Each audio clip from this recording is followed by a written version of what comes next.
The first card is love. It's Venus in Cancer, an excellent planet in an excellent sign for this. This is one of the best cards you could have for a new relationship reading.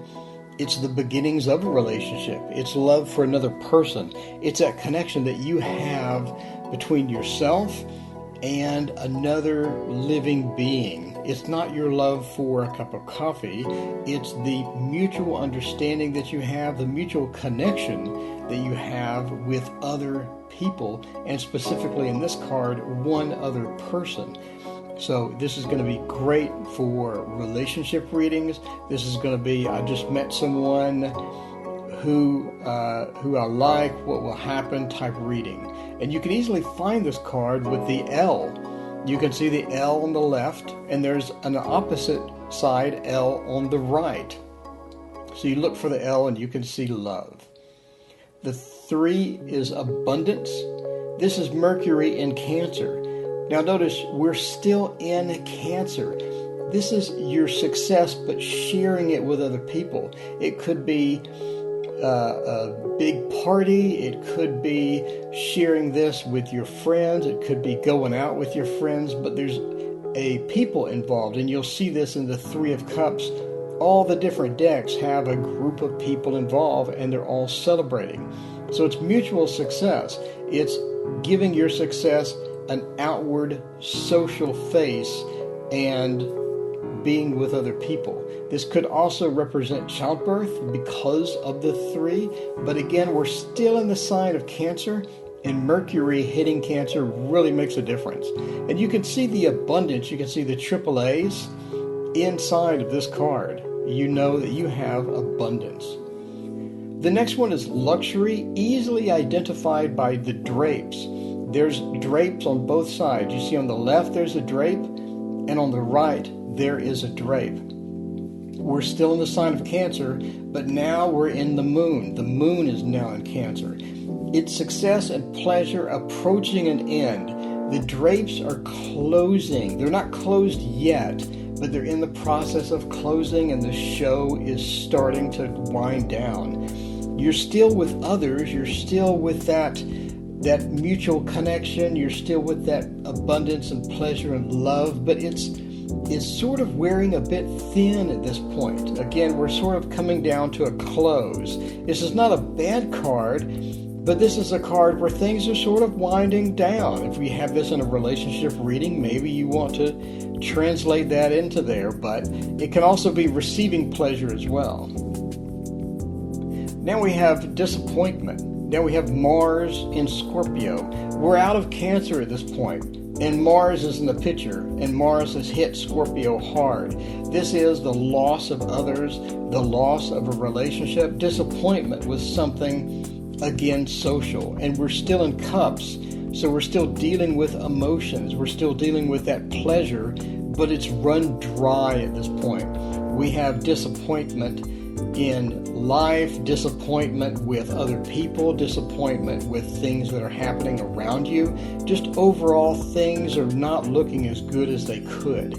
You'll notice at the top of the card, you have the petals sort of dying off, drying up, and you can easily see, if you concentrate on the petals at the top, you'll easily see a D within the petals. The D means disappointment. They've dried up and the pleasure has run dry.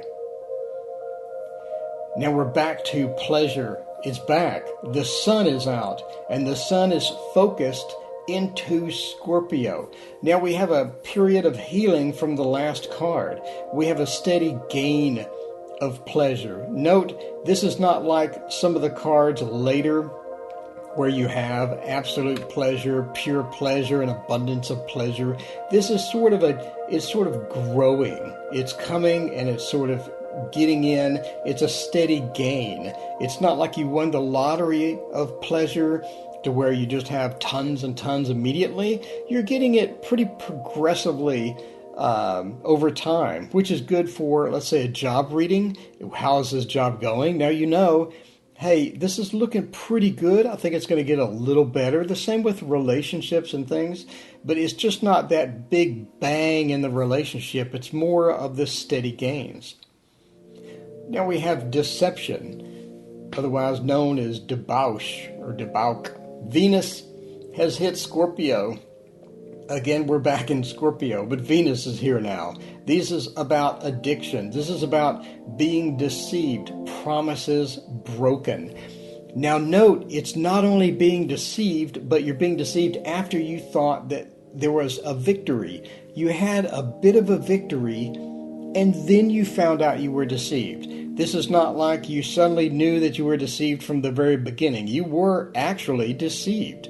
And in the process, you discover it, and the victory that you thought you had gained, the things that you thought that you had acquired, were all just imagination, or all just the product of somebody lying to you. So this is going to need some healing here, as well as it could be addictions. This is indolence. Saturn is now out and right into Pisces. This is temporary success, the realization that nothing really lasts, and you have stagnation. The friends from the previous card are gone. The projects from the previous cards are gone. Everything is just stagnated at this point. So you've lost the motivation for your projects. You've lost the motivation for that job. You've lost the motivation to go out with the friends anymore. The Three of Cups is no longer around. You're now just stuck. You're stuck by yourself.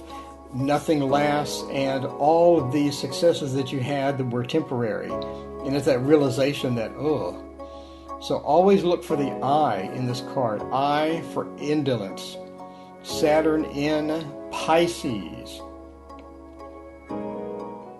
Now this is happiness. This is literally the best card in the deck. If you get this card, there's nothing negative in it. There's nothing temporary in it. This is perfect, complete happiness. It does not get any better in the entire deck than this card right here. Make sure you memorize this. There's hardly anything to say about it. It's Jupiter in Pisces. It's the absolute best card that you can pull. All of the things that you needed, all of the things that you wanted have come to pass. Everything is going to work out. If you draw this card for a future reading, they're going to have an amazing month. They're going to have an amazing year. This is the best card. You definitely want to see this, and when you do, you want to be excited about it, because this is going to be your best card that you're going to get, essentially, in the cups, especially compared to some of the other cards. Now this card and the previous card are kind of confusing, because this one is satiety. This one is happiness has lost its meaning, and it's sort of short-lived. And we're at the end of what life is offering. We're at the end of all of the other happiness and what it was offering as well. This is Mars in Pisces. You had the big meal. You're full. It's at an end. You had the cool project. You've had the great relationship. It's time that everything has sort of wound down. All of the happiness has sort of come to a brief end. So if you find this in a relationship reading, it's probably not going to be a good sign, but there is happiness in there. It's just winding down at this point. I'm Tarot Oracle, and this was the Cups.